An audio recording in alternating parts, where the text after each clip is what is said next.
So welcome to Stories from the Stones.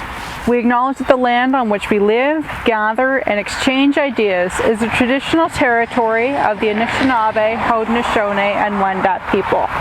So as you drive by the Brockville cemeteries here, just off Highway 2, you will no doubt take notice of the large imposing monuments across the landscape.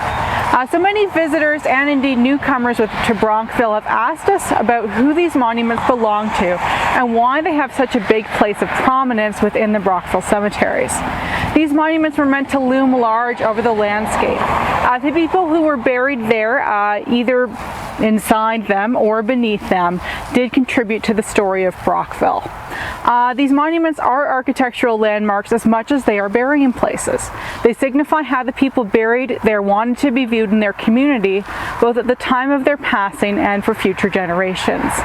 So let's take some time to explore each of these monuments in further detail as they can reveal part of the story of Brockville. So here we are in front of this cluster of rather imposing stones here. So this is the final resting place of Daniel Derbyshire and the Derbyshire family. So Daniel Derbyshire was known as the Cheese King of Canada. He was born in the hamlet of Plum Hollow in 1846, and by 1870 had begun manufacturing cheese in Bastard Township in Leeds County. Daniel Derbyshire and George Smart started Derbyshire and Company in 1879. Now Daniel's son, John, would also end up joining the business.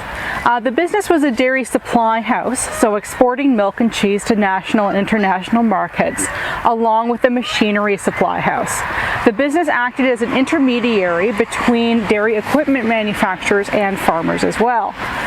So while he was running Derbyshire and Company, Derbyshire acted as the sole agents for the Simplex dairy machinery. So Derbyshire sold the Simplex Link Blade Cream Separator, say that 10 times fast, which incidentally you can come and see on display at the Brockville Museum.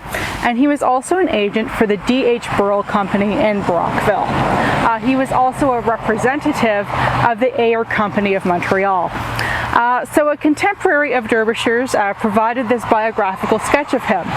He said that he possessed a commanding figure, and he stands at over 6 feet and is broad in proportion. He has a buoyant manner, though at first glance one would not think so. He is thorough in everything that he undertakes, and this has made him many friends. He never indulges in half measures. Mr. Ayer, with whom he has been doing business for the past 30 years, is proud of the business methods and straightforward dealings of the man who bought cheese for them for that length of time. So Daniel remained a passionate dairyman throughout his life and was the president of the Eastern Ontario Dairymen's Association. And he consistently championed for better education within the dairy industry.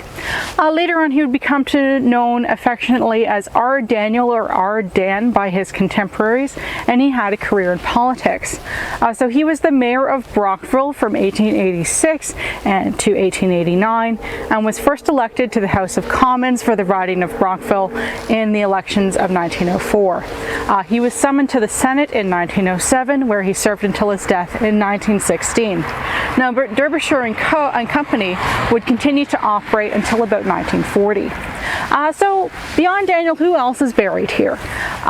So his wife, Mary Derbyshire, along with his children, John's wife, Caroline, and there's a few other family members as well. What's quite nice is we do have some of their photographs in the museum collection, which are searchable online. So to describe the monuments in a bit greater detail, we have a lot of these boulder-like monuments throughout the cemetery. Memorial boulders seem to be a newer trend, at least from the 20th century onward. So these boulders are made of a solid stone and are more resistant to weather than other types of headstones. They are really an imposing feature on the landscape, and much like the Fulford Monument, they do demand to be looked at. So thank you for joining me on this episode of Stories from the Stones. Look forward to seeing you next time.